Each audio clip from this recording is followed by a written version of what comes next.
¿Qué tal? Buenos días a todos. Bienvenidos a la segunda clase de Fundamentos de Informática, correspondiente a la comisión de los días lunes a las 13:30, la comisión O1042. Le damos la bienvenida.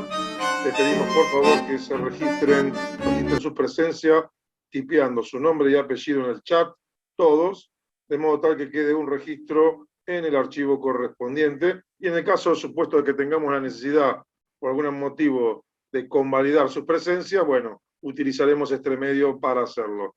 Así que bueno, dicho todo esto, le daremos el inicio a la clase de hoy, en la cual retomaremos e iniciaremos nuestro proceso de acercamiento a lo que es una computadora. En este proceso de aproximación vamos a ir, bueno, viendo sus partes componentes, en fin, cosas que en general conocemos, pero por ahí están un poquito desarticuladas y las vamos a tratar de ir articulando. Antes que me olvide, les comento lo siguiente y voy a compartir pantalla para mostrarles el aula virtual que ya hemos estado familiarizándonos y recorriendo en una primera instancia la semana pasada. Por supuesto, esta tiene algunas... es dinámico, esto está evolucionando, así que ya les comparto pantalla y les comento lo siguiente. Si ustedes notan, luego del bloque de avisos, el foro social, en los primeros links que tenemos para poder acceder al software que vamos a estar utilizando a lo largo del año, el de Smart Studio, el de Microsoft para el paquete Office, por ejemplo, o lo que ustedes requieran y que esté habilitado en el mismo, y de Autodesk. Un comentario muy, pero muy importante. Para aquellos que tienen Macintosh, ya subí una explicación, un desarrollo, ahora se lo voy a proceder a mostrar, con, a ver si lo tenemos acá, está, cómo usar Revit en tu Mac. Entonces, no solo esta imagen, sino que tienen un utilitario, un cursito, una hoja de ruta que les permite ver las opciones que están disponibles para que ustedes puedan, desde una Mac, utilizar Revit sin problemas. Entonces, ya está en el bloque de cálculo que dice elegir y armar un PC, bueno, ahí le erré con una P, entonces después la sacaré. Pero bueno, en ese bloque, y le puse esta imagen que después la voy a terminar retirando para que no ocupe tanto espacio, pero a manera de cartel de alerta, les puse esta primera imagen de cómo usar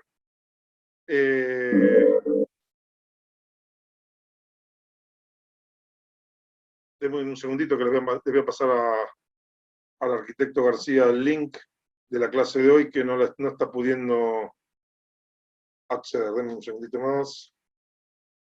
¿Dónde la tengo? Ahora tengo que... Deja que yo se los paso. Ya está. Bueno. Ahora lo voy a hacer desde...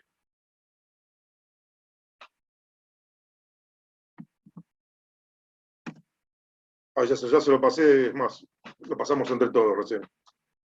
Así que ya está. Esto lo vamos a sacar. Estábamos de nuevo en la pantalla. Así que bueno, y hay material que he comenzado a agregar. Así que desde ese punto de vista, primera novedad respecto del aula virtual. Otra novedad muy importante es la siguiente. Nosotros les habíamos solicitado que comenzaran a investigar, relacionarse, para armar los grupos. Los grupos, para aquellos que no completen este esquema de encuesta, fíjense que tenemos para cada una de las comisiones, en nuestro caso, la comisión con la que vamos a estar trabajando y a la que hacemos mención sería la O1042, ustedes lo que tienen que hacer es entrar con su nombre y apellido y poner, elegir, completar su nombre y apellido, la pareja del equipo. ¿Es así, Mónica? Sí, es así. Y solamente un integrante del equipo conteste. ¿Sí? Yo igualmente lo aclaré, puse una leyenda ahí. Lo único que tienen que hacer es entrar a la encuesta, va a decir integrante número 1, integrante número 2, y ahí les colocan el apellido y el nombre. ¿Sí? Perfecto. De esa manera nosotros vamos a contar con la información. No lo hacen, no hay ningún problema. El algoritmo, el bot, va a generar de forma artificial y aleatoriamente el equipo y listo. Y después se juntarán el que vive en La Plata con el que vive en Escobar. No hay ningún problema. Entonces, si tenemos la suerte de estar en clases presenciales, en la segunda parte del año, bueno, Mientras haya virtualidad, no hay ningún tipo de eventual circunstancia compleja. Pero en la previsión de que en algún momento puede existir la presencialidad, bueno, ténganlo en cuenta cuando arman los grupos y lo que es más importante, definan la situación. Yo voy a hacer un clic por la encuesta, a ver si ahí se estaría generando en principio. Entonces fíjense que acá lo que tienen que hacer es, hasta ahora hay 10 respuestas enviadas, vamos bien dentro de todo. Me completan la información. Vamos bien, igual acá son pocos, porque por ahora somos 19 con nosotros 3, así que ahora los voy a mirar. Perfecto, pero bueno, lo importante es que vayan completando la información, así nosotros ya vamos generando nuestro plan de acción, nuestro plan de trabajo. Por supuesto, esto a priori, para esta primera etapa, son las actividades que vamos a ir desarrollando, vamos a iniciar con nuestra PC y con el procesador de palabra, pero lo concreto es que esto se comienza a poner en marcha. Entonces, aquellos que tienen Macintosh, recuerden lo siguiente: pueden usar Revit, vayan trabajando en la instalación. Todos ustedes, despacito, tienen que ir tratando de estudiar cuáles son los requerimientos del Revit y cuáles son los que tiene su computadora. Esto va a ser más fácil cuando veamos armado de un PC. En ese momento van a entender un poquitito más qué son los parámetros que tienen que revisar, y a partir de ahí ya estamos en condiciones de elegir de la manera más conveniente cuál es la versión de Revit que mejor les conviene. Con una salvedad que es muy importante. Esto, por favor. Ahí está, ya entraste juego, Gabo. Hola. La vas Sí. remando y un poquito complicado, pero ya vas a salir adelante. No, que salir adelante, se me cayó el celular. Hola, buenas tardes a todos. Sí, estoy instalando mi nueva PC. Y si escuchaba una puteada, soy eso, soy mezcla de puteadas con filosofía y muchos libros. Así que nada, bánquensela. Igual, escúchame, estamos viendo el cielo raso. Este ángulo te favorece. ¿Por qué están viendo cielo raso? No sé. Debajo de la barba. Está tomando con esta cámara, ¿no? Ahora estás mirando el teclado, estábamos viendo. Listo, ¿sabés qué? Mira, lo solucionamos fácil. Claro, pues está tomándome la cámara de espera. Ahora la doy vuelta. Calma, calma. No hay problema. Sigan. Seguimos avanzando. Diviértanse conmigo. No te hagas problema, Gabo. Seguí trabajando en la máquina.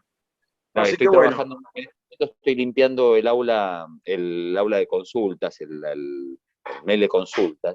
Estoy reagrupando todo para no perder material de los chicos del año pasado, y que los nuevos vean cómo guardamos en custodia todo el material que ellos producen con tanto cariño y dedicación, para hacerles lugar a ellos. Claro. Comencemos con las consultas ya a partir de la clase que viene.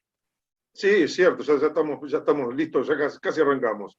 Bueno, lo concreto de todo esto, voy a ver si procedo a cambiar de recursos y vamos a intentar pasar al recurso compartir, pero vamos a ver si tenemos suerte y disponemos de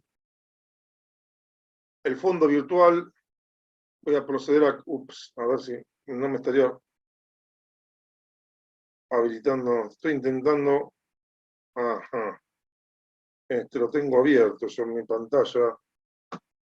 Estaba tratando de anunciar un nuevo recurso, y como siempre, este sería el recurso con el que vamos a estar trabajando.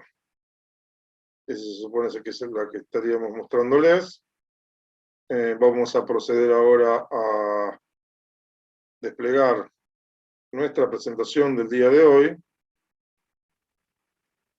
Y yo estaba intentando, ahí vamos, utilizar algunos de los nuevos recursos, pero bueno, no hay problema. Ahora estoy tratando de hacer un poquitito más de espacio en la pantalla que no utilizamos habitualmente, como para, yo estaría necesitando, la verdad, actualmente estaría necesitando trabajar con 3 pantallas en lugar de las 2 con las que trabajo habitualmente. Pero bueno, vamos a comenzar a avanzar en la introducción a la informática. No sé hasta qué punto avanzamos, pero vamos a retomar desde cero esta charla que tiene que ver con qué recurso vamos a estar utilizando. Entonces, la primera consideración importante a tener en cuenta, ¿cuál es? La primera gran consideración, el objeto de estudio. La informática es una ciencia. Como todas las ciencias, tiene un objeto de estudio. En el caso de la física, el objeto de estudio son las propiedades de los objetos que se pueden medir. En el caso de la química, son las propiedades de las transformaciones de los objetos, las sustancias. En nuestro caso, el objeto de estudio es el tratamiento racional y automatizado o mecanizado de la información.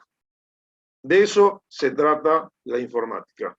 La otra gran definición que tendremos que poner sobre la mesa es qué es una computadora, pero por definiciones, porque hay preguntas que son habituales y que me encantan hacer, y esto se pone mucho más lindo cuando uno, digamos, está trabajando en forma presencial, porque claro, cuando uno plantea estas preguntas, todo el mundo se queda sin hablar. ¿Por qué? Porque son preguntas inesperadas, preguntas que no nos planteamos. Entonces, por ejemplo, una pregunta típica que merece la pena ser preguntada a cada uno de ustedes es, por ejemplo, ¿qué miden con un transportador? La respuesta sería ángulos, pero ¿qué miden cuando miden ángulos? Y entonces, ahí nos tenemos que remitir a las definiciones. Por eso la importancia de las definiciones.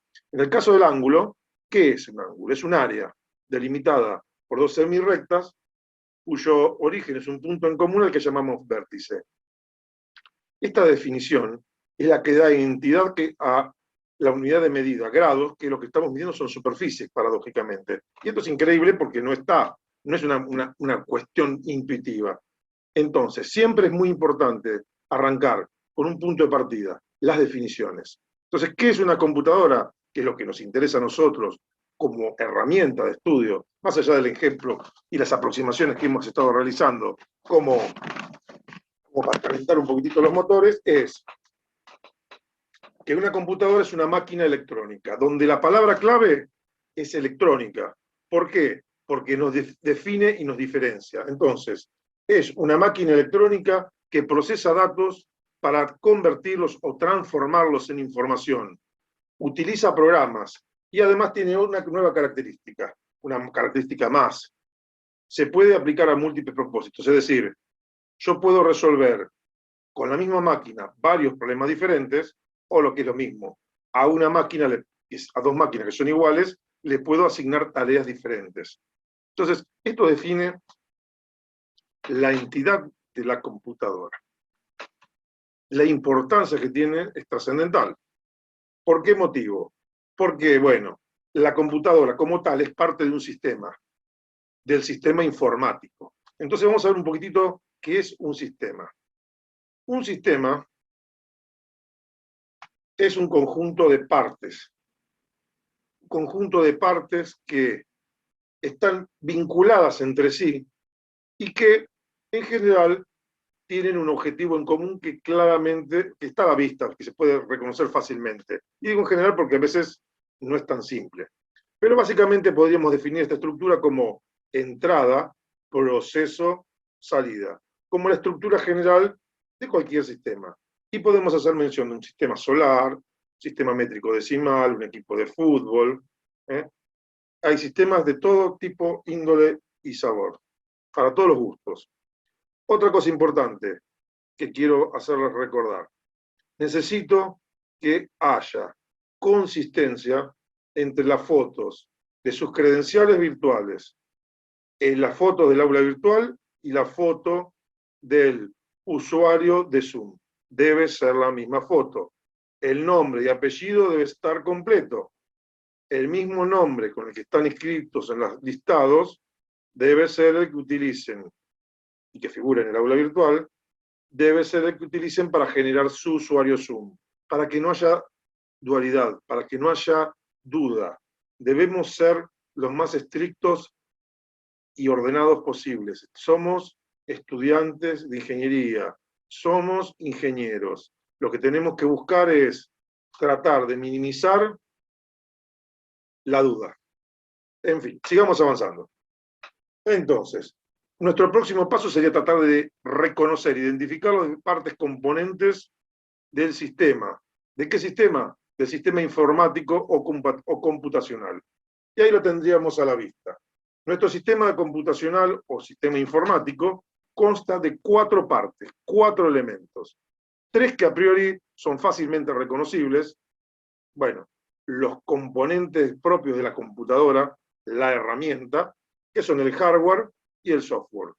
Luego el recurso humano, que abarca todo. Abarca el usuario que carga los datos, el usuario que recibe la información, pero también el usuario que pensó y diseñó el software, el que diseñó el hardware, todo un universo de personas que están girando ¿para qué?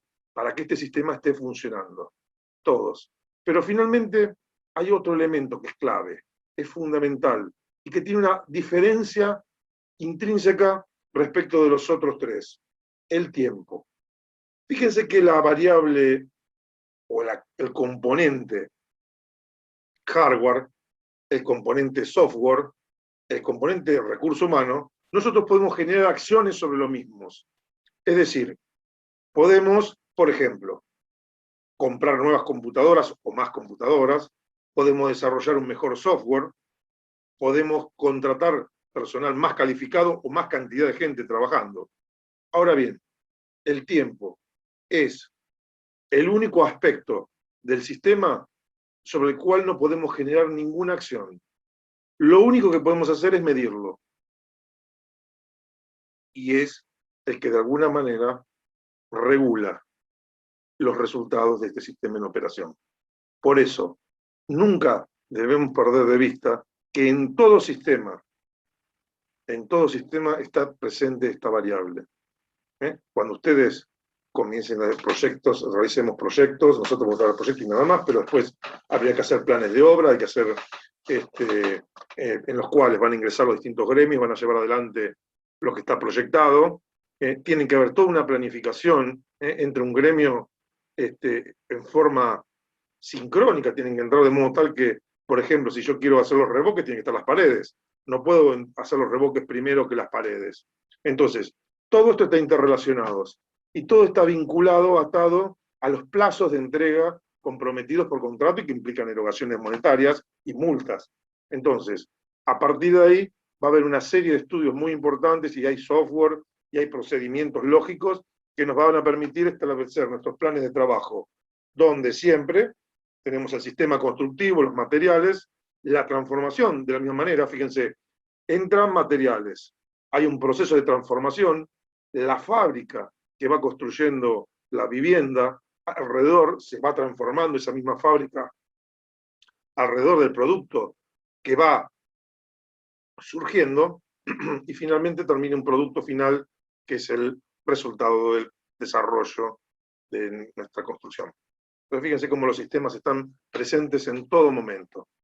Bueno, dicho esto, que me faltaría hacer un pequeño comentario sobre el pequeño grafiquito que hay sobre el bloque derecho, que interrelaciona de alguna manera lo que es usuario, aplicación, sistema operativo y hardware, en el cual muestra que todas las partes son importantes, todo hace que el sistema funcione. Si alguna de las partes no está interrelacionada o está fallando, el sistema no funciona. Bueno, buscaremos ahora una imagen nueva que nos permita tratar de establecer un vínculo y quién es el gran administrador de estos recursos, ¿no? Entonces vamos a poner como centro al sistema operativo. Por supuesto ahora nos vamos a meter en lo que sería el modelo funcional de von Neumann de una computadora, pero el sistema operativo de alguna manera es el encargado de gestionar los recursos, de interrelacionar al usuario humano y otras computadoras con las aplicaciones y con el hardware. Y ahí es donde aparecen 2 elementos que son claves, o 3 en este caso puntual. Fíjense que yo los estoy materializando con unos iconos, pero que tienen que ver con los modelos de negocio y de gestión que proponen los diferentes sistemas operativos. Y así tendríamos 3 grandes familias, donde el icono representativo sería Windows 1, Apple el segundo y Linux el tercero. Con lo cual, de alguna manera, ya nos vamos a ir avanzando. Ahora nos vamos a centrar en nuestro modelo de computadora funcional, nuestro esquema funcional de una computadora de von Neumann, en el cual, por supuesto, vamos a reconocer como primera medida las partes componentes. Y luego, lo que vamos a tratar de hacer es, de alguna manera, ver la construcción lógica del funcionamiento. Vamos a ingresar, por supuesto, de una manera total y absolutamente representativa y esquemática, pero sobre nuestra estructura, nuestro modelo funcional. Vamos a hacer una operación suma y vamos a tratar de ver cuáles son las responsabilidades de gestión y quién se ocupa de llevarlas adelante. Un poquitito ver de qué hace cada cosa, cada parte. Entonces, dentro de nuestro esquema, fíjense, funcional de computadora, podemos reconocer fácilmente esto que poníamos en evidencia con respecto a los sistemas. Entrada, proceso, salida. Asociado en forma material con, bueno, primer gran elemento, los elementos, los dispositivos de entrada de datos. Luego, la unidad central de procesamiento, que incluye algunos anexos, que abarcan más allá de la unidad en sí misma, y los dispositivos de salida. Y entonces, acá vamos a tratar de reconocer los roles. El dispositivo de entrada de datos fundamentalmente lo que hace es traducir, transformar la información que está en lenguaje coloquial o en lenguaje material, pero fundamentalmente un lenguaje comprensible para el ser humano, en información o en datos comprensibles para el ordenador o computadora. Hay una transformación del lenguaje simbólico matemático o el que estemos utilizando a un lenguaje binario. Lenguaje binario porque la base es 2. Pasa electricidad, no pasa electricidad. Blanco, luz, no luz. ¿De acuerdo? Magnetizado, no magnetizado. 0, 1. Y esa sería la representación simbólica. Mientras que en nuestro lenguaje tenemos 20 y pico de caracteres que tienen un significado, más números, más caracteres especiales, tenemos en el orden de más de 200 símbolos distintos para combinar. Ni hablar si tuviéramos que escribir palabras en chino. Se complicaría un poquitito más la cosa. Pero fundamentalmente tenemos que realizar una transformación, una traducción del lenguaje y el dispositivo de entrada. En nuestro caso, el teclado. Cada vez que pulsamos la tecla 7, se está generando una transformación en esa tecla para indicar una secuencia de ceros y unos que equivale a ese mismo valor. Y de esa manera es comprensible para la unidad central de procesamiento a priori en esta primera etapa. Bien, vamos a tratar de reconocer las partes. Entonces, primero, dispositivos de entrada. Una primera aproximación, unidad central de procesamiento, y una tercera posición, una tercera ubicación, los dispositivos de salida de la información, que nuevamente lo que hacen es traducir del lenguaje binario al lenguaje comprensible para quien toma las decisiones, para el operador que está recibiendo la información. Veamos con qué datos contamos en qué partes componen la unidad central de procesamiento. Bueno, está compuesta por una unidad de control, una memoria central. Esa memoria central es nuestra vieja, bien ponderada y conocida memoria RAM de la computadora, y una unidad aritmético-lógica. Tanto la unidad central como la unidad aritmético-lógica, en general, forma parte de lo que se llama el procesador cuando hablamos. Entonces, por ejemplo, cuando ustedes leen las características de una máquina, dice, bueno, esta computadora tiene un procesador Intel Core i3, por ejemplo, de 4ª generación. Bueno, este sería un procesador. Dentro de ese procesador está la unidad de control y en general la unidad aritmético-lógica. Pueden ocurrir algunos eventuales prototipos en que esto esté diferenciado. En general está dentro de lo que sería el procesador. Por otro lado, la memoria central, y también yo incluyo en este convito unas partes que no se corresponden con la unidad central de procesamiento propiamente dicha, pero que están físicamente muy relacionadas y son las unidades de almacenamiento de la información.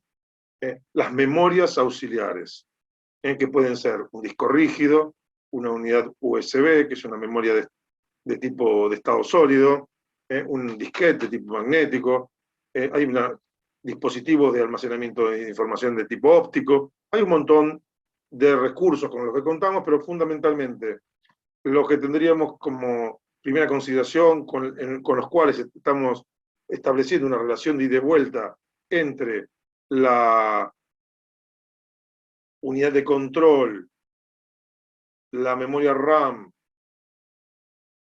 y el sistema operativo, es fundamentalmente un disco rígido o un disco de estado sólido.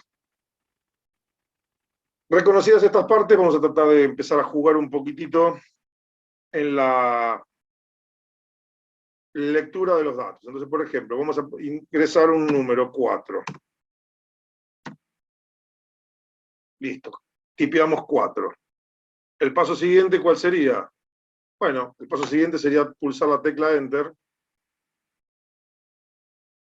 Y en ese momento es donde, cuando le damos entrada, ese Enter de entrada implica que habilitamos la información. Le informamos a la unidad de control la carga de este dato en la memoria auxiliar del teclado. El teclado tiene una memoria auxiliar y, por supuesto, un comentario.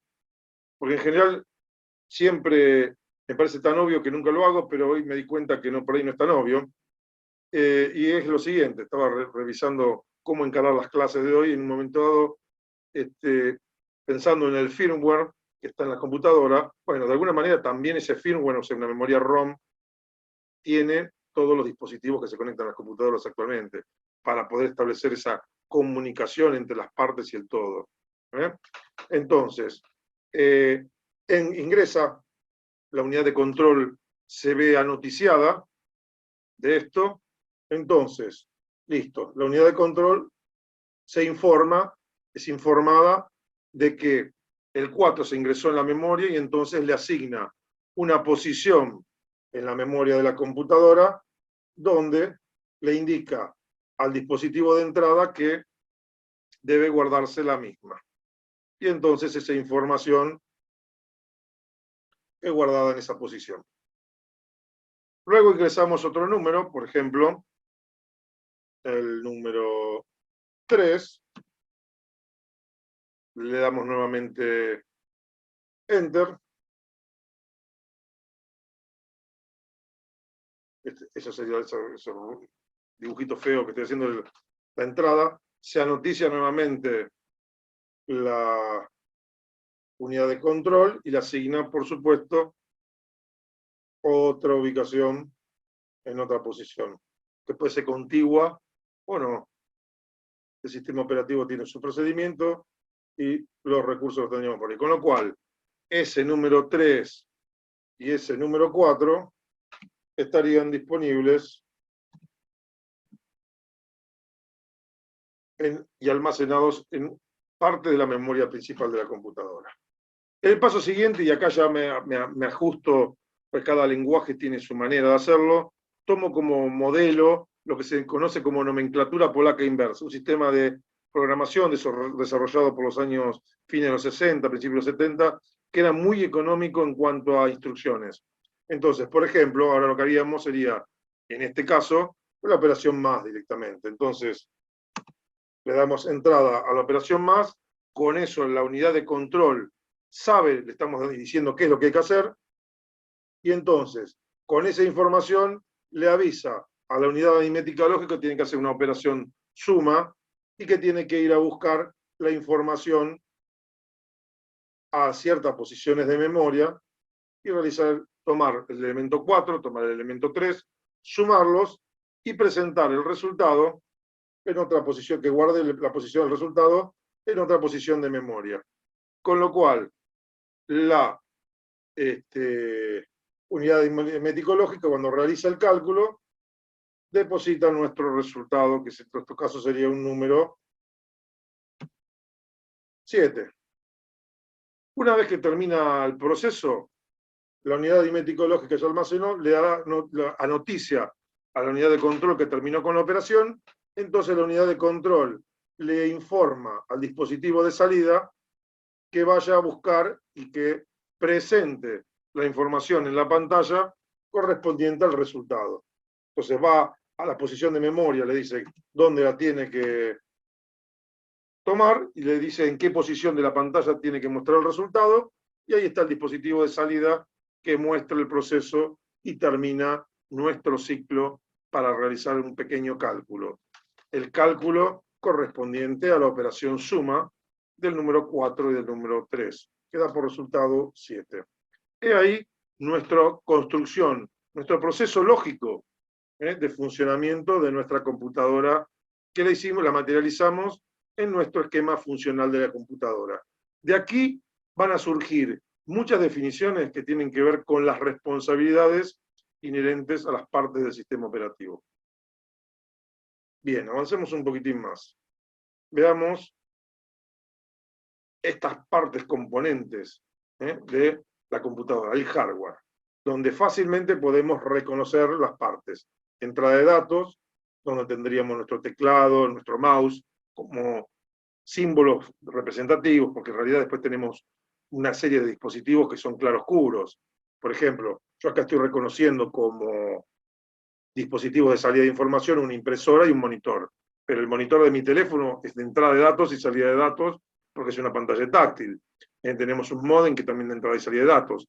Hay toda una serie de elementos híbridos que cumplen dos funciones, varios roles, pero en principio como para tener claro cuál es la idea. Luego tenemos la unidad central de procesamiento, que yo ahí estoy marcando la torre, que en realidad abarca algunos aspectos más, pero sería la gran plaqueta madre, en la gran caja de enchufes, donde están todas las partes que arman la unidad central de procesamiento. Y luego tenemos los dispositivos de salida de datos que le comentaba, tanto el monitor como la impresora, y también tenemos los lugares de las memorias auxiliares, los dispositivos para almacenar en forma permanente información. En forma permanente significa que si desconecto el flujo de electricidad de corriente continua que hace que la computadora funcione, esa información no se pierda. El soporte físico puede ser magnético, óptico, puede ser de tipo mecánico o de estado sólido, de tipo electrónico. Hay muchísima variedad. Entonces tenemos desde discos como un lector de DVD, tenemos un disco rígido de tipo mecánico, de estado sólido como un USB. Un USB es el conector en realidad, es un pendrive. En fin. Bueno, avancemos un poquitín más. Dentro de nuestro modelo vamos a tratar de visualizarlo en un plano más importante para reconocer y visualizar mejor las partes componentes. Y ahora nos vamos a meter sobre esta estructura, vamos a tratar de ver la interconectividad que hay, vamos a tratar de ver cómo funciona un poquitito en las partes. Acá tenemos una primera aproximación, lo que sería computadoras del fin del siglo XX, computadoras de principio del siglo, algunas un poquito más modernosas, pero siempre manteniendo esta misma estructura funcional, donde acá tendríamos la posibilidad de reconocer nuevamente lo que estábamos charlando, pero con un par de agregaditos. Si bien son modelos,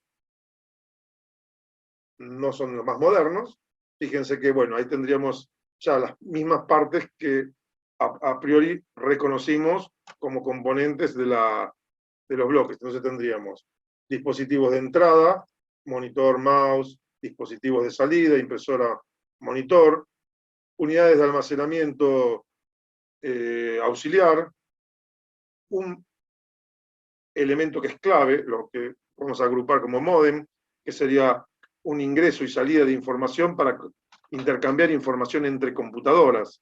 Entonces, no convierte en este caso puntual la información binaria en información de otro tipo, sino que establece el vínculo, el traslado de información hacia otra computadora. Otra cosa importante, con la cual no hicimos mención hasta el momento, es la fuente de potencia, que es la que transforma la corriente alterna que tenemos en los domicilios o en los lugares donde se va a estar trabajando, en corriente continua y estable. Después tendremos nuestra gran placa madre, esta que estoy resaltando ahora, donde podemos decir que fundamentalmente tenemos una gran zapatilla de enchufes donde se conectan las placas de expansión. Esto que le estoy mostrando acá serían placas de expansión de distinta índole. Después, por ejemplo, tenemos los puertos o slots para la memoria RAM de la computadora, los puertos SATA para algunos accesorios, y tendríamos el procesador y, por supuesto, el enchufe del procesador. Vamos a tratar de hacer alguna aproximación a imágenes un poquitito más claras de los mismos. Ahí tendríamos una imagen del slot de conexión del procesador y una vista de unos tantos procesadores. Luego tendríamos acá una de las tantas placas de expansión, por ejemplo, una placa de video o una placa de audio, que son ni más ni menos que un auxiliar. Imagínense que le encargáramos y definiríamos como el procesador es el ingeniero, y para una tarea adicional contrata a personal que ocupe específicamente, por ejemplo, en lugar de un dibujante, bueno, tendríamos nuestra placa de video. En lugar de un calculista, tenemos el de sonido. Hay una especie de analogía, por decirlo de alguna manera. Tareas que son muy rutinarias, pero que demandan muchos recursos, se les encomiendan a un auxiliar del procesador para centrar y para mejorar muchísimo la velocidad. ¿Qué más tenemos? ¿Algún otro recurso? Ahí tenemos una memoria RAM. Acá lo que tenemos, esto es importante, los cables conectores, que los vemos en la parte inferior y que ahí señalé con color celeste que parece un signo de interrogación, que está conectando puntualmente, en este caso, un lector de DVD o CDs. Fíjense que para eso son los puertos SATA, para intercambiar opinión. Y acá, opinión no, para conectar los componentes auxiliares. Y un detalle importante, estos cables tienen diferente ancho, 32 cables o 64 cables. Esto está asociado directamente con la cantidad de bits. ¿Qué era el bit? Cuando nosotros definimos una computadora, bueno, esta computadora es 64 bits, de 32 bits. ¿De qué estaríamos hablando? Lo que estamos haciendo es decir, lisa y llanamente, que tenemos una autopista de información, de datos, y entonces podemos pensar que en un lapso de tiempo, en una sección dada de ese cable, estamos enviando 32 datos o 64 datos en una unidad de tiempo. Con lo cual nos da una idea del tráfico de datos que puede haber entre las partes que componen el ordenador. Una característica, no podemos hablar de mayor o menor velocidad, porque la velocidad es la velocidad con que se transmiten los bytes o los bits, la información. El byte es un paquete de 8 bits agrupados de información, pero la velocidad es electrónica, o sea que es una velocidad próxima a la velocidad de la luz, en desplazamiento de átomos, con el flujo eléctrico. Entonces, todos los datos se mueven a la misma velocidad. La cantidad de tránsito está definida por el ancho de la autopista en este caso. Y ahora vamos a ver un computador real. Ahí tendríamos nuestra placa madre. No es de los más nuevos, es bastante viejito, pero bueno, cuando hablamos, nos tomamos el trabajo, otra vez no iba a armarme y desarmar una computadora para hacer esto. Así que acá tendríamos una placa madre. Ahí tendríamos nuestra placa madre donde conectamos un disco rígido. Fíjense, luego tenemos una disquetera, eso para que les muestre la edad de estas fotos, la conexión. Luego tendríamos el mouse, un detalle, noten ahí el mouse, que yo lo conecto sobre la parte izquierda, el conector es verde.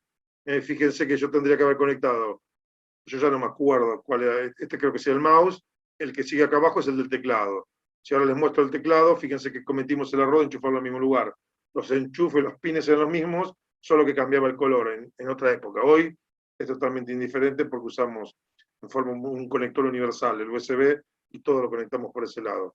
Luego tendríamos, por ejemplo, la conexión del monitor a través de un conector VGA en la parte inferior que tenemos acá, hoy un HDMI, sonido e imagen. Anteriormente teníamos un conector para salida de imagen y otro para sonido, ¿de acuerdo? Y denme un segundo de borrar esta que marqué por acá. Vamos a avanzar un poquitito más. Ahí tendríamos nuestra fuente, tenemos la placa madre, algunos dispositivos ya colocados, nuestra fuente de energía, y noten lo siguiente, dentro de esas imágenes se van a ver cables amarillos y rojos que también van hacia las diferentes partes. Es como proveemos electricidad a las partes componentes del sistema. Y por último, bueno, ya está, vimos todas las partes componentes. Vamos a meternos en el último gran tema que tenemos que revisar, que es el siguiente. ¿Cómo se establece conectividad, es decir, intercambio de información entre las diferentes computadoras? Y eso lo hacemos a través del hardware de redes, porque tenemos hardware y vamos a tener software. Entonces lo que tendríamos que charlar es un poquitito qué son las redes informáticas.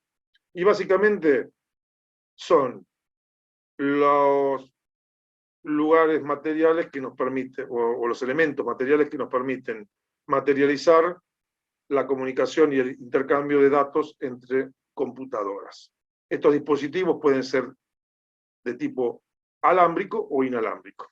Básicamente, eso dentro de lo que es inalámbrico tenemos Wi-Fi, microondas, impulsos eléctricos, ópticos, en fin, muchísimas opciones. Avancemos un poquito más, trataremos de hacer una clasificación de las redes informáticas que permiten establecer las conexiones. La gran red de redes es Internet, pero básicamente tenemos a grandes rasgos 3 tipos de redes informáticas. Las clasificaciones las podemos hacer de varias maneras. Voy a tomar un par. Por su tamaño, por su tecnología y por su tipología, por su topología en general. Vamos a hablar entonces por tamaño, redes LAN, las redes de área local, las redes MAN o redes de área metropolitana y las redes WAN o la región de red de área extensa o extendida. Con respecto a las áreas en base a la tecnología, puede ser a través de medios guiados, cables, pueden ser de fibra óptica, pueden ser de coaxil, lo que se les ocurra, o medios no guiados. En general, las microondas es un medio no guiado, porque hay una fuente de emisora, emite hacia todos lados, y después hay receptores que recepcionan parte de esa señal y la procesan. En cambio, los medios guiados son punto a punto. Y respecto de las otras clasificaciones, fundamentalmente, la única que voy a hacer mención es la topología, es decir, cómo se establecen las conexiones, por ejemplo, cuando es por cables, entre los distintos componentes de una red. En función del tamaño, bueno, una red de área LAN o local sería básicamente hoy, con el despliegue tecnológico que tenemos en una vivienda, en un locutorio, un cibercafé, una casa, son en la cual tenemos ingresos de información, por ejemplo, tenemos las computadoras, la parte domótica, que se va integrando a la vida de las redes de una vivienda. Estaríamos en este caso en esta cuestión de estas redes que definen una red de área local. Una red de área metropolitana, por llamarlo de alguna manera, ahí tendríamos un ejemplo en imágenes de lo que sería una red LAN, donde tenemos computadoras de diferente índole. Podríamos agregar toda la parte que corresponde con la domótica, por ejemplo, desde una cafetera que está programada para arrancar a las 6 de la mañana, o por ejemplo, un aire acondicionado que tenemos sincronizado por Wi-Fi para que cuando estemos a 10 cuadras, 20 cuadras, le damos la instrucción de que se encienda el aire acondicionado y llegamos con la casa ya calefaccionada, por ejemplo. De estos dispositivos los hay bastantes. Y no hablo de los que, digamos, con el teléfono que lo usamos como un control remoto para encenderlo o apagarlo, sino que establecemos nuestra conexión o con las alarmas de la casa, para que cuando estemos llegando se desconecten y lo reconozcan. En fin, ese tipo de cosas. Bueno, por otro lado tendríamos las redes, como le contaba, de tipo metropolitano. Son redes de tamaño intermedio, una biblioteca, por ejemplo. La universidad, puntualmente, un ejemplo típico es Medrano, tendríamos una red MAN, tendríamos otra red MAN en Lugano. La biblioteca en sí misma es una red MAN. Hoy tenemos dentro de esas redes, por supuesto, otras redes, ¿no? Porque, digamos, lo que estaríamos haciendo es establecer y conectar muchas series, muchas redes LAN y armar entre ellas una red MAN. Y finalmente tendríamos las redes de área metropolitana o área extensa, las redes de área extensa o extendida, en las cuales los soportes son fibra óptica para cable, que las extensiones son a nivel regional o países, las vías telefónicas, las microondas. Noten que, por ejemplo, los cajeros automáticos están conectados por redes de microondas. Y ahí tendríamos una representación de lo que estaría involucrado en este tipo de redes. Con respecto al aspecto Hardware, bueno, podríamos decidir que tenemos que algunos dispositivos que podemos reconocer. Los routers, que son los que nos permiten establecer la conexión en cada red LAN. Los dispositivos de acceso al enlace, que es lo que permite que la red LAN esté conectada con otro dispositivo. En casa, imaginen el aparatito, el cajoncito negro con el cual su proveedor de cable y de internet les hace la provisión del mismo. Luego tienen una cajita para hacer el Wi-Fi de la casa y una cajita donde conectan en cablecitos. Muchas veces eso está integrado en un solo aparato, pero digamos que a priori son dos dispositivos de entrada. Entonces tendríamos los routers y los dispositivos de acceso al enlace. Y después tenemos, por ejemplo, los cableados, los elementos de conexiones intraredes. ¿Qué más tenemos? A ver, en función de las tecnologías, los medios guiados son aquellos que tienen un sistema que materializa la conexión de modo físico, cable coaxial, cable fibra óptica, cable trenzado, etc. Muchos etcétera más no hay tampoco. Respecto a redes no guiadas, son, por ejemplo, infrarrojo, radio, wifi, microondas, diferentes tipos de emisiones de radio. Con respecto a los elementos de la red, podemos reconocer básicamente unos cuantos: los servidores, los clientes o estaciones de trabajo y los medios de transmisión. Físicamente, un servidor es una computadora que se ocupa de hacer la gestión de administración de la red y que establece las prioridades y los recursos respecto de qué es lo que se hace primero y lo que se hace después. La estación de trabajo es el cliente que recibe información o que la emite, y los medios de transmisión sería el cableado o el que fuere. Respecto de los componentes, tenemos, por supuesto, siempre hardware y software. El hardware, de alguna manera, lo hemos mencionado, porque son las piezas físicas de la red, y el software es el que nos permite establecer protocolos y para que los paquetes de información sean reconocibles por todos, y toda la parte de gestión de comunicaciones que incluye un sistema operativo de red, antivirus, firewall, protocolos de comunicación, en fin, toda una serie de recursos que tienen que ver con la lógica de gestión de este recurso que es la red. Finalmente, nos quedaría hablar de la última clasificación, que es la topología de redes, que básicamente, cuando hablamos de topología, es la manera en que conectamos las diferentes partes de la red. Básicamente podemos hablar de redes conectadas en forma lineal o bus, en forma de estrella o en forma de anillo circular. Y acá tendríamos nuestras representaciones, en su versión simple en la parte de arriba y en su versión extendida en la parte de abajo, donde, por ejemplo, en el caso de Medrano o en el caso de el campus, nosotros estamos en general utilizando una topología de estrella extendida. Donde tenemos, por ejemplo, un nodo, es el departamento de ingeniería civil, donde tenemos el departamento propiamente dicho, los dos laboratorios y un par de computadoras más, digamos que aparte del laboratorio de informática, el laboratorio de ensayo de materiales. Eso está conectado al servidor de la facultad y a su vez tenemos, por ejemplo, otra red LAN sería la biblioteca, otros sistemas, en fin. Tenemos una estructura de esas características. Y con esto hemos terminado nuestro primer bloque, nuestro primer paquetito que se corresponde con la revisión de los componentes físicos o tangibles de nuestro sistema computacional o informático. Vamos a meternos un poquito ahora en lo que es el software. Vamos a tratar de avanzar sobre lo que es el software, que básicamente software, hardware significa componentes tangibles de la computadora. Software, componentes intangibles, paquete de instrucciones fundamentalmente. Todo lo que no podemos tocar, pero que es necesario porque son conjuntos de instrucciones que ordenan el buen funcionamiento de los componentes tangibles. Dentro de la clasificación de lo que sería el software, tenemos varios software. Tenemos lo que podemos reconocerlo de muchas maneras, clasificarlo de muchas maneras. Yo elijo un modo que es trato que sea lo más simple posible. Por un lado tendríamos el firmware, los sistemas operativos y las aplicaciones, cuya razón de ser es diferente. Entonces, el firmware hardware lo habíamos visto, recursos humanos lo habíamos hablado, el tiempo hice mención. Vamos por el firmware. ¿Qué es el firmware?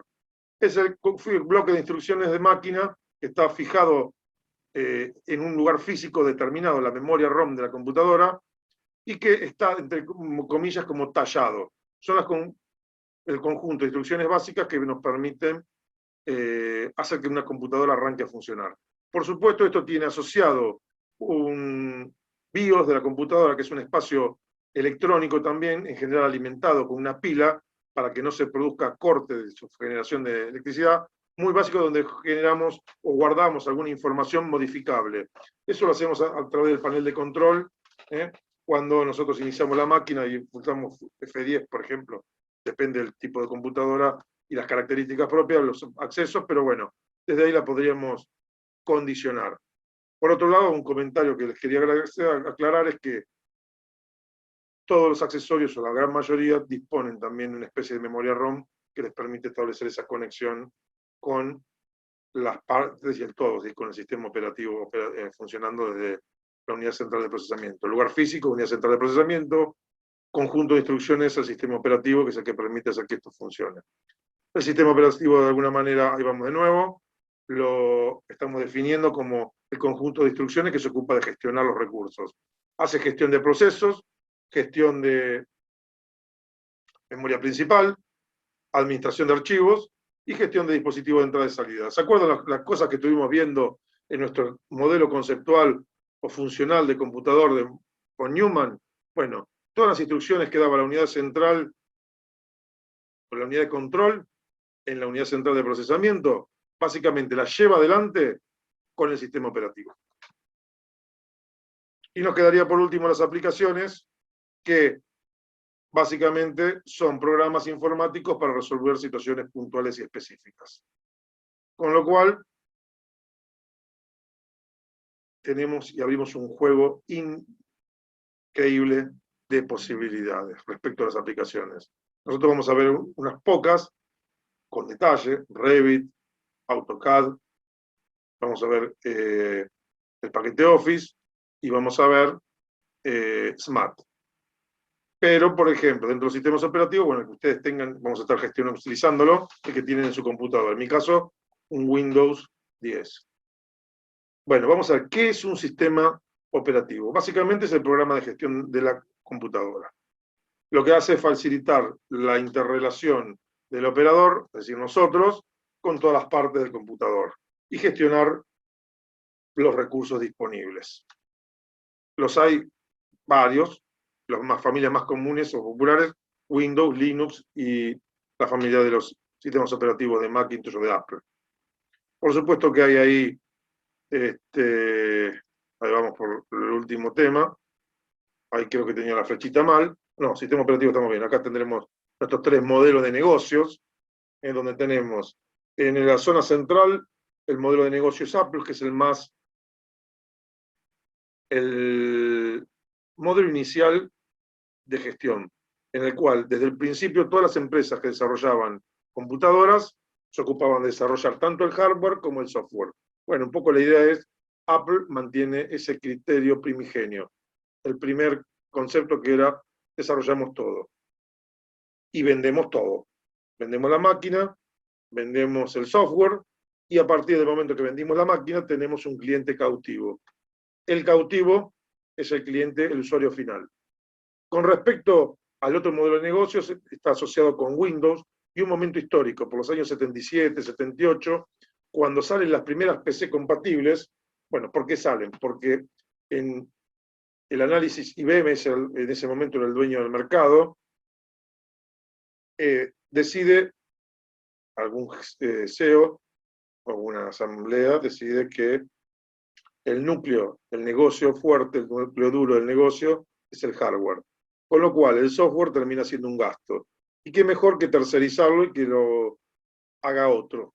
Nosotros nos focalizamos en lo que va a hacer y lo que va a permitir mantener el control de la computación, que es el hardware. Con esa decisión y con esa idea sale la primera PC, en la cual desarrolla un tercero. Microsoft, hoy Microsoft, desarrolla un sistema operativo de OS.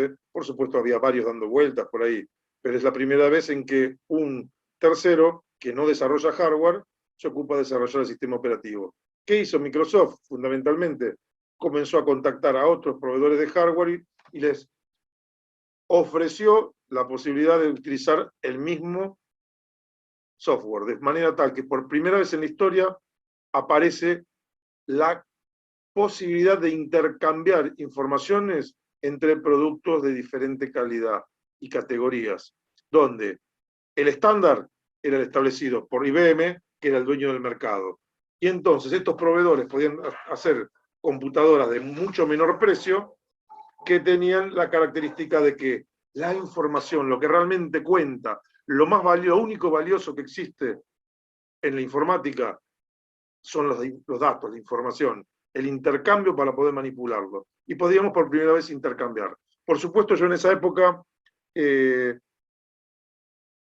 bueno, en esa época era un poquito después, en los años 80, cuando inicio la facultad, en la facultad entran, bueno, tenían varios sistemas, varias computadoras en redes, pero entra y se arma una red de Macintosh. Y entonces, bueno, uno aprende a manejar esas computadoras, me compré una Mac. Pero tenía otros compañeros que habían elegido otras computadoras. Yo siempre, en esa época, venía medio corto de divisas, pero no tanto, con lo cual me compraba computadoras usadas. Mi primer computadora fue una Commodore 64. ¿Cuándo la compré? Cuando sale la computadora Commodore 128. Por supuesto, se la compré a un compañero mío de la facultad que tenía más billete que yo y que se compró la 128. Entonces vendía la 64, yo la compraba, y iba con esa rueda iba de atrás, pero venía bárbaro. Después me compré una Macintosh también usada, después me compré otra Macintosh un poco mejor, pero llegó un punto en el que se iba produciendo una situación compleja. Cada vez tenía más dificultades para utilizar software específico que estaba desarrollado únicamente para las PC compatibles. Así que finalmente terminé migrando y pasando y comprando una notebook, me acuerdo una primera notebook también usada, que compré con Windows por primera vez. Y después, bueno, la historia continuó y a partir de ahí me manejé dentro del mundo de la compatibilidad, porque básicamente en la ingeniería el núcleo central pasa por un montón de desarrollos de software que a priori estaban desarrollados siempre y solamente para las PC compatibles. Hoy la historia es otra. Y bueno, y por último nos quedaría el último modelo de negocios, que es el que, claro, un detalle. Acá, ¿quién es el cliente cautivo? ¿El usuario final? No. El cliente cautivo de Microsoft son las empresas desarrolladoras de hardware, que dependen de ellos para poder vender sus productos. Fíjense, cambia el cliente. Un cambio muy importante. No, yo entiendo que es un negocio más que interesante, porque nosotros agarrábamos y comprábamos una u otra máquina, mezclas de máquinas, pero todo funcionaba. Nosotros teníamos muchísimo, como usuario final, muchísima libertad. Yo tenía por ejemplo, había comprado una impresora para Commodore 64, que era ni más ni menos que una Epson, con lo cual cuando me pasé a las PC, me seguía funcionando y seguí con mi esquema compatible maravillado. Por último, tenemos un nuevo modelo de negocios, o de no negocio, que es decir, la gente, los usuarios, se cansaron, se hartaron del manoseo que significaba esa dependencia de que nos estén cobrando el software. Es como cada vez que nosotros necesitábamos cambiar la mesa, nos vendían una mesa con mantel y después nos vendían de nuevo la misma mesa con otro mantel y teníamos que comprar la mesa entera. Entonces hubo mucha gente que dijo, no, basta para mí. Tenía suficientes conocimientos y comenzó a generarse una corriente de gente que decidió liberarse, entre comillas, de este modelo de negocios y armar una especie de cooperativa, un ambiente colaborativo para el desarrollo del software, basado, en este caso, hoy en un núcleo sobre Unix. El dueño de los permisos de la licencia de Linux puso en su testamento que liberaba y daba así una fundación todo el código para que se libere y para que todos lo puedan usar. Y a partir de ahí nace este modelo de Linux y con todas las variantes que hay en la actualidad que vamos a ir haciendo mención a lo largo del curso. Ahí tendríamos nuestras plataformas genéricas de trabajo, hay muchas variedades, pero básicamente nuestros 3 modelos de negocio. Linux, un ambiente colaborativo, donde todos podemos tomar un código base de distribución gratuita para hacer mejoras y personalizar y ajustar a nuestras necesidades. Los modelos de Macintosh, que es el más viejo de todos los modelos, te proveo máquina y software, tiene su gran ventaja. La gran ventaja que tiene es que están muy balanceados, con lo cual al recurso hardware se le saca lo mejor que tiene. Y después tenemos Windows, que es el modelo de negocio, la evolución del modelo de negocios, donde nos independizamos del hardware y podemos, en un entorno de trabajo, hacer intercambio de hardware sin ningún tipo de inconvenientes. En la actualidad esto ha ido evolucionando, y de negar Microsoft la existencia de Linux y todo ese ambiente, fíjense que hoy cada vez hay más conectividad y ya hay plataformas que ya son, hay ciertos software que ya son soportados de Linux dentro de lo que es Windows, de las nuevas versiones de Windows. Con lo cual esto va migrando, y también van migrando las razones de ser de lo que se vendía.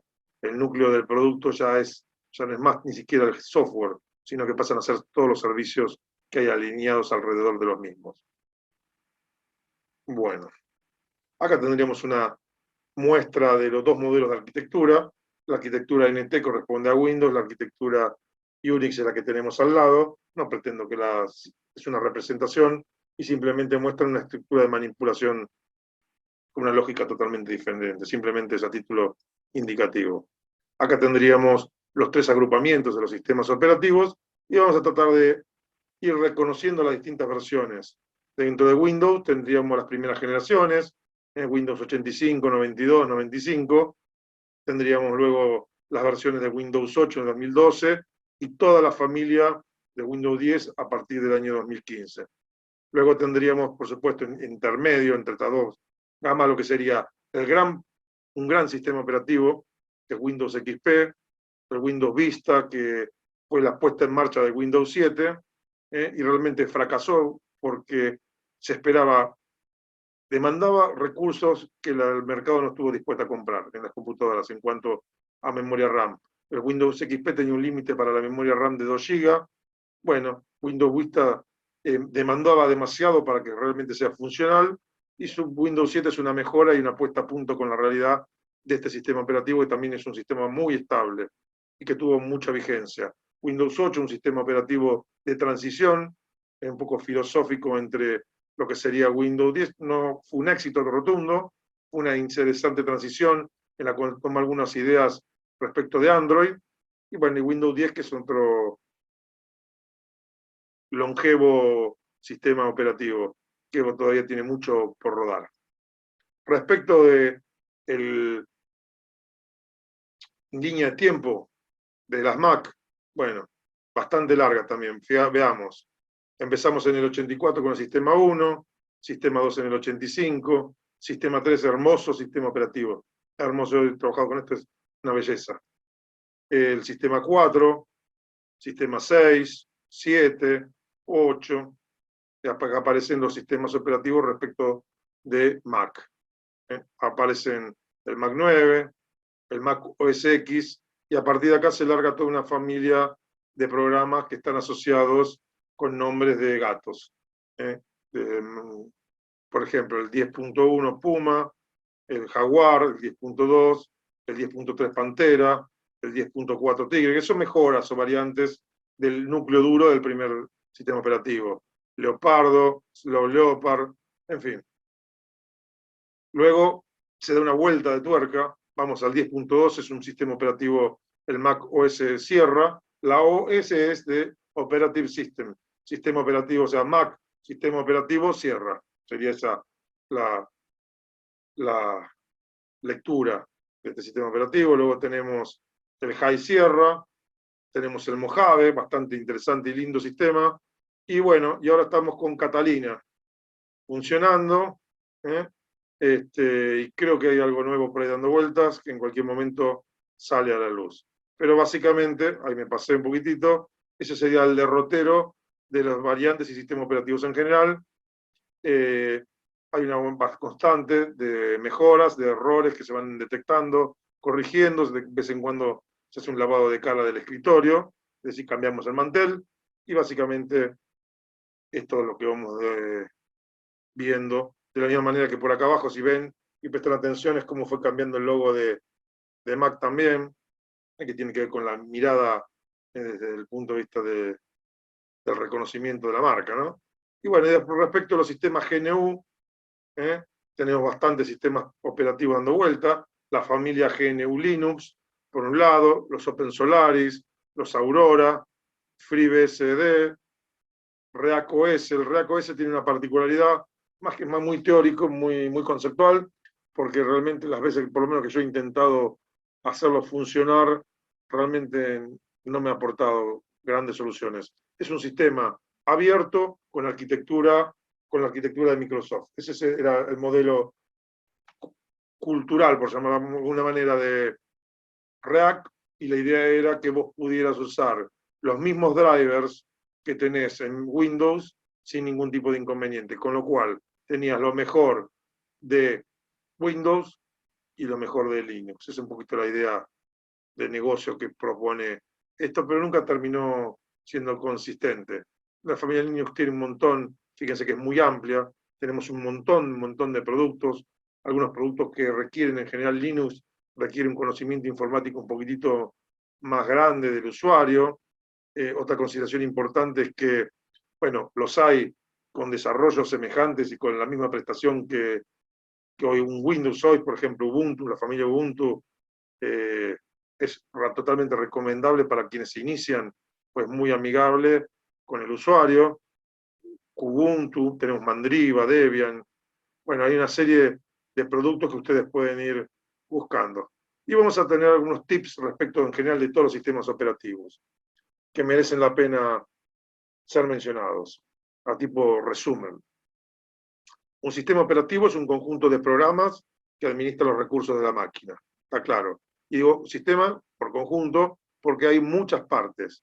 Los sistemas operativos son incompatibles, es decir, no pueden funcionar dos sistemas operativos gestionando en forma simultánea. Lo que sí hay, y acá hago una aclaración, es un software que se llama computadora virtual, que es una aplicación más dentro del sistema operativo, que le hace creer a otras aplicaciones que están en un lugar que no es. Es decir, por ejemplo, yo tengo una computadora con Windows 10, tengo una computadora virtual con Windows 7 y corro aplicaciones que funcionan en 32 bits en Windows 7 que no podrían funcionar en Windows 10. Y de esa manera corro otros programas. O genero ese entorno ficticio de modo tal que la aplicación, un virus, lo estoy estudiando y estoy viendo qué hace sin que me genere daños en mi computadora principal. Básicamente sería eso. Respecto a los sistemas operativos, bueno, ya hice mención y le mostré en esos esquemas previos la línea de tiempo y evolución de Microsoft, de Linux y de Macintosh, con lo cual salteamos varias de estas líneas y hacemos mención de un par de cosas importantes respecto que los sistemas operativos de red son los que posibilitan el intercambio de información de las computadoras, que de alguna manera también lo resumimos cuando vimos la parte de redes. Y otra cosa importante, todo dispositivo que tiene un LED en el cual intercambia información de tipo electrónico, ¿no?, con nosotros hoy, básicamente es una computadora y tiene un sistema operativo. Desde la telefonía móvil, que hoy prácticamente son computadoras con igual o más potencia que alguna computadora de escritorio, pero también, por ejemplo, las placas electrónicas y lo que gestiona un ascensor de última generación. Entonces, hoy los sistemas operativos están presentes en un montón de aspectos de nuestra vida cotidiana. Bueno, acá hay algunas características que hemos estado charlando, y acá hago mención de lo que serían un listado de ventajas de los sistemas operativos, en este caso Linux: menor costo, porque es de distribución gratuita, más económico, buena estabilidad, muy alto rendimiento, muy poco vulnerable a fallos, y además son fácilmente detectables y corregibles, es un sistema robusto, en fin, por estar basado en Unix. Unix tiene un desarrollo y una experiencia desde mediados de los 60, todos los 70 y los 80, hasta principios de los 90, era el dueño del mercado en redes, con lo cual dispone Linux de muchísimos recursos de gestión de redes, muy interesante, un buen interfaz gráfica, Y también tiene máquinas 32 y 64 bits, con lo cual muchas ventajas. Desventajas, por supuesto, no siempre se puede usar Linux. La mayoría de los proveedores de Internet no dan soporte a Windows. No existe mucho software comercial, pero tiene sus equivalentes. Uno de los que estamos viviendo con dificultades sería Revit. Revit solo está desarrollado por el momento para Windows, lo cual no es ningún problema porque vamos a instalar una computadora virtual en Linux y desde ahí le instalaremos un sistema operativo Windows 10, por ejemplo, y correremos sin ningún tipo de problema Revit, de la misma manera que con las Mac, con las Apple. Luego tenemos el Windows, que yo siempre asemejo, fíjense que acá a la gama Citroën tenemos una variedad de productos, desde el viejo y básico Citroën 13B o 12B, hasta los últimos autos conceptuales de Citroën que son alucinantes, de lo más sofisticado. Tenemos una amplia variedad. Respecto de los sistemas operativos, yo hablo de una Jeep Grand Cherokee, en la cual tenemos un 4x4 que funciona bajo cualquier condición, con usuarios que no son profesionales o conocedores de lo que es el entorno de sistemas. La máquina ideal, el sistema operativo ideal para la ingeniería.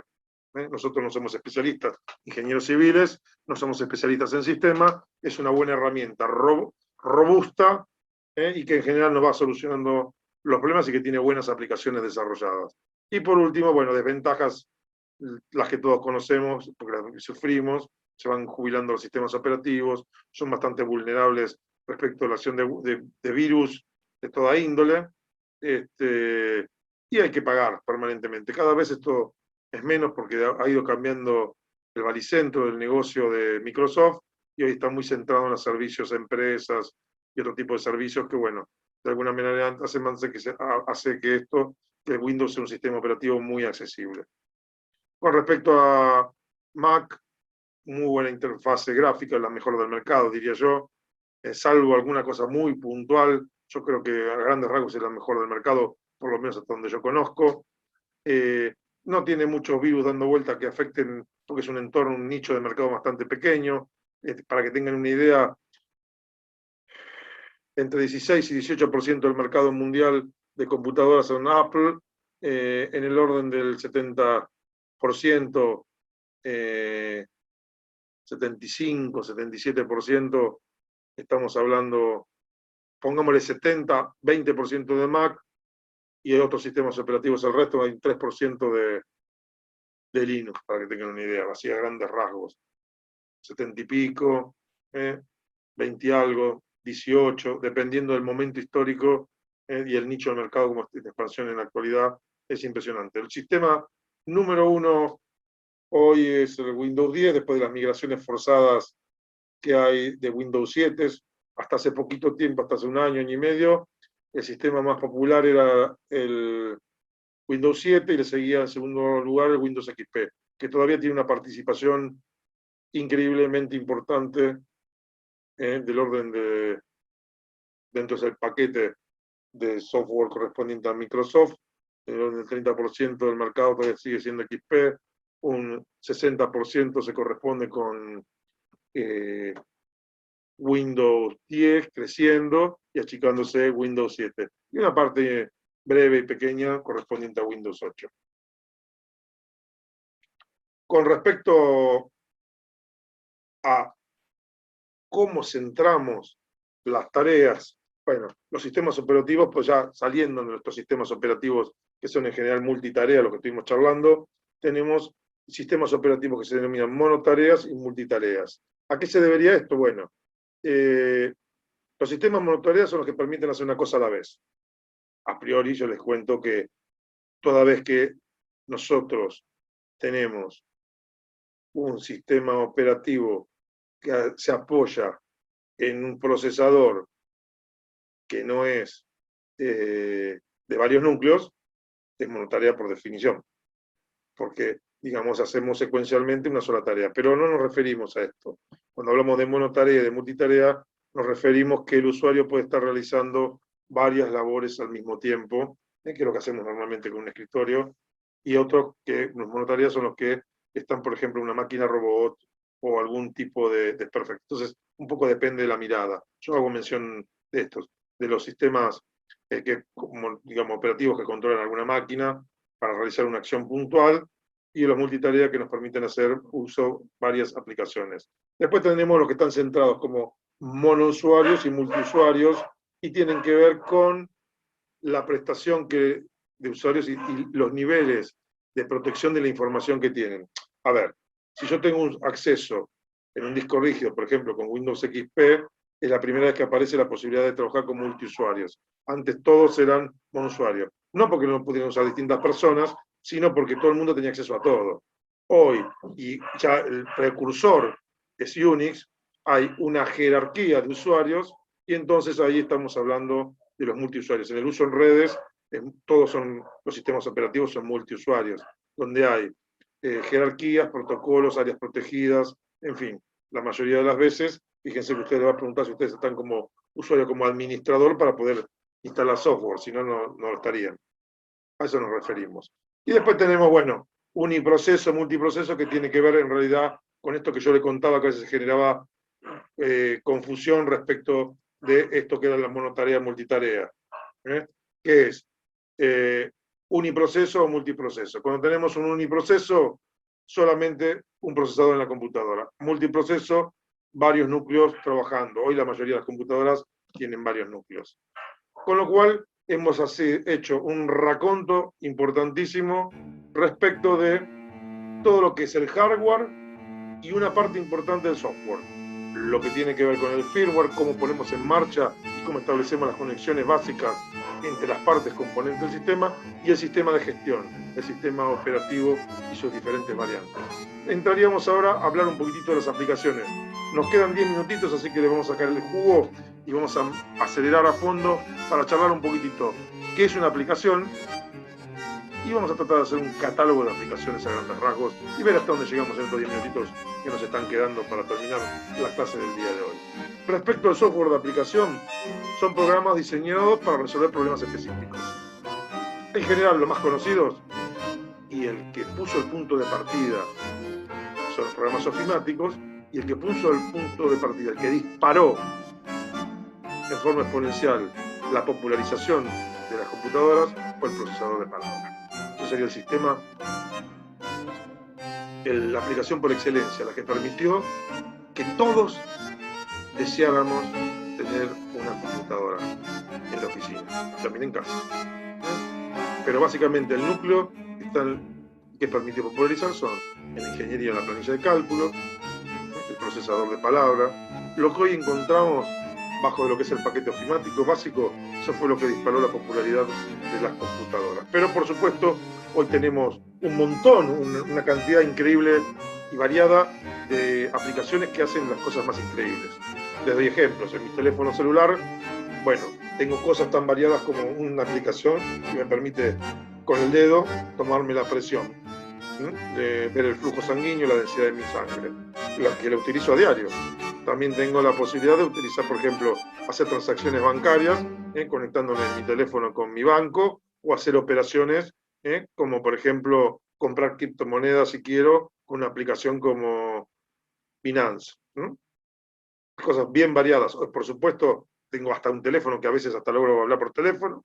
Tengo aplicación de comunicación, chat en línea. Bueno, cantidades increíbles de cosas, de las más variadas e increíbles.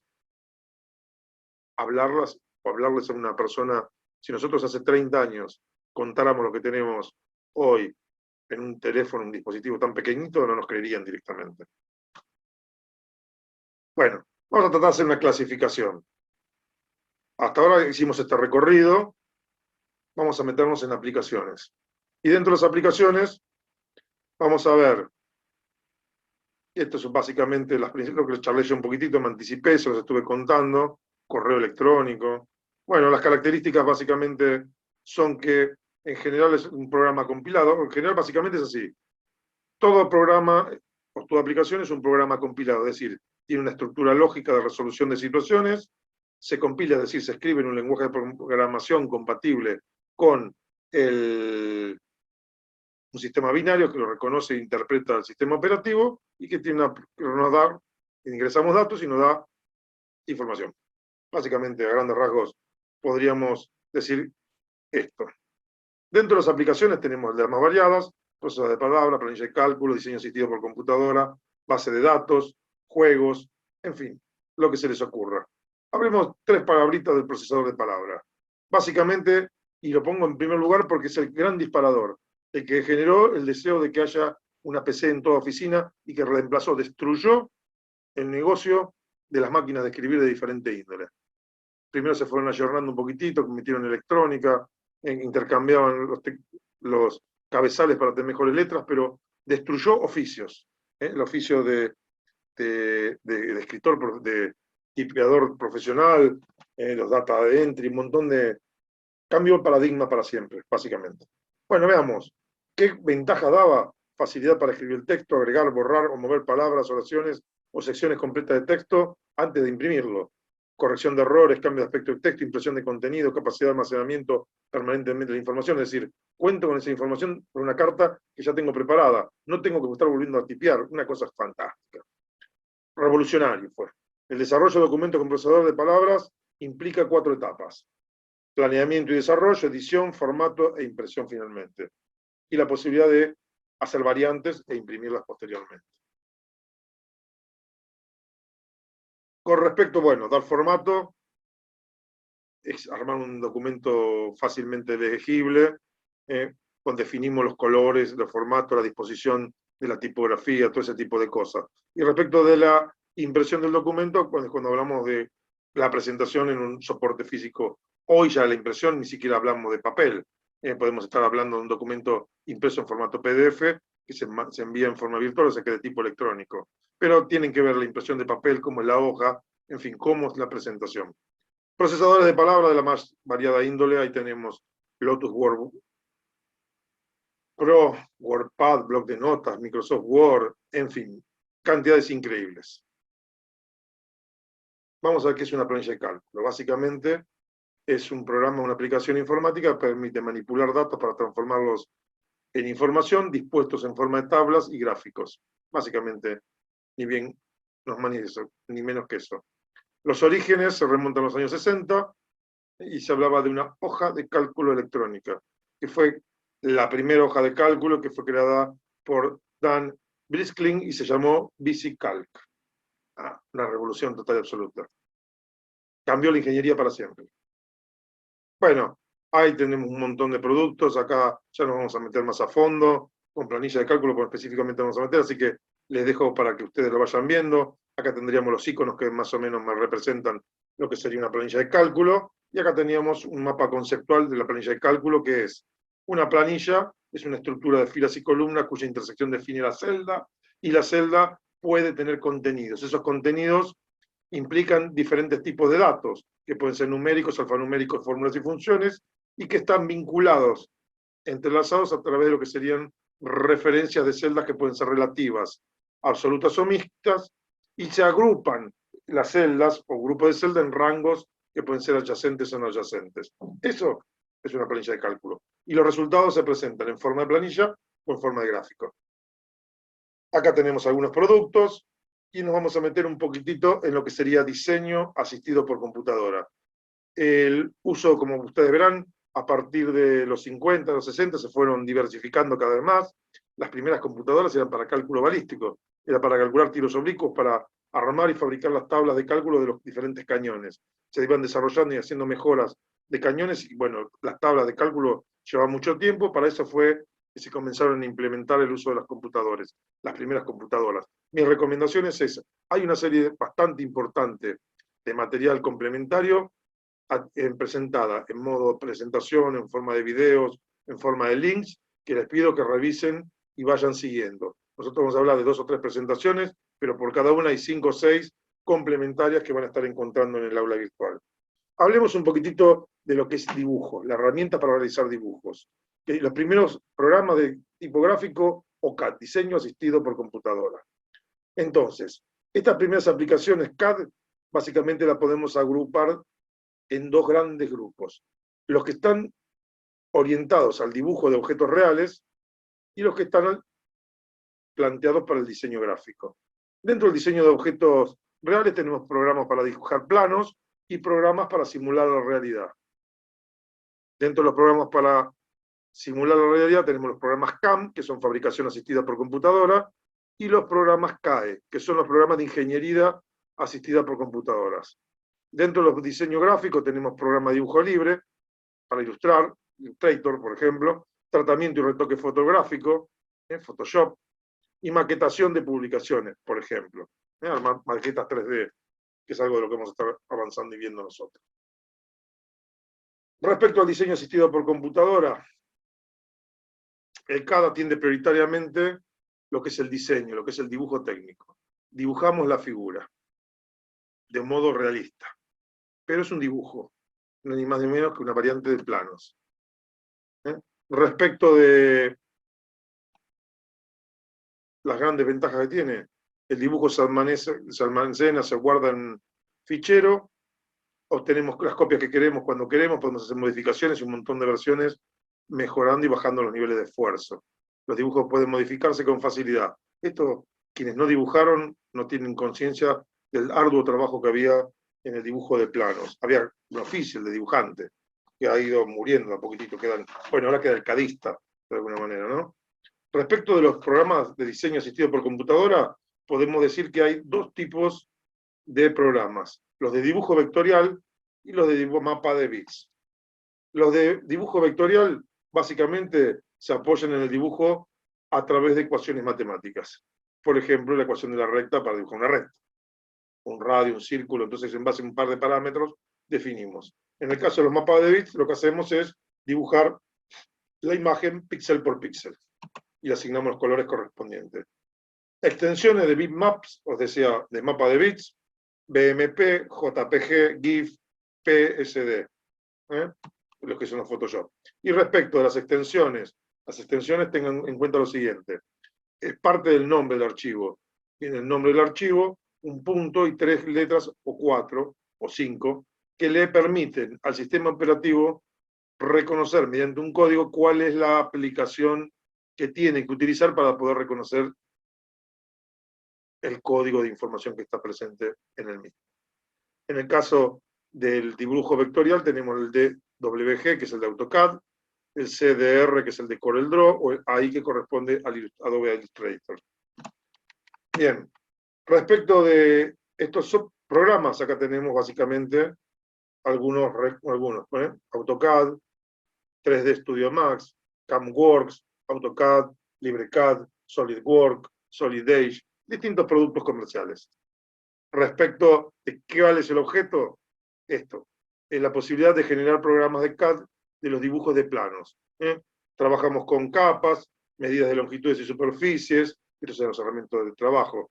Acotación normalizada, definición automática de puntos significativos, asignación de grosores a las líneas, modificación de propiedades, inserción de bloques desde librerías internas y externas, en fin, generamos figuras en planos, en 3 planos para conseguir la tridimensionalidad.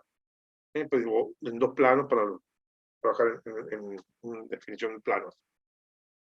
Respecto de cuál es el objeto, bueno, el diseño de objetos reales son programas que simulan la realidad. Ejemplo, CAM, fabricación asistida por computadora. El programa nos permite fabricar un producto, autos, por ejemplo. Luego tenemos lo que sería ingeniería asistida por computadora, CAE. Acá entra a jugar un programa de cálculo de estructuras, cálculos hidráulicos, ensayo dinámico, dibujo, cálculo de redes y circuitos, etc. ¿Qué más tenemos? Avancemos un poquito más. Programas de diseño gráfico. Acá entramos a meternos en el área de Pixelandia, es decir, el manejo de píxeles, donde tenemos programa de dibujo libre, Illustrator, Adobe Photoshop, PageMaker, Photopaint, en fin, todo un mundo. CorelDRAW, que tienen que ver con programa de dibujo libre, programa de tratamiento y retoque fotográfico y maquetación de publicaciones. Dentro de diseño libre, Adobe Freehand, Adobe Illustrator, CorelDRAW. Respecto de retoque fotográfico, típico Photoshop, Corel Photopaint, Magic Photos en CD. Con respecto, bueno, este es un anexo SolidEdge, es un programa semejante, es una tecnología BIM, en el que ponemos algunas características para diseño asistido por computadora, donde manejamos propiedades de los objetos. Tratamos objetos, los dibujamos y ponemos sus propiedades.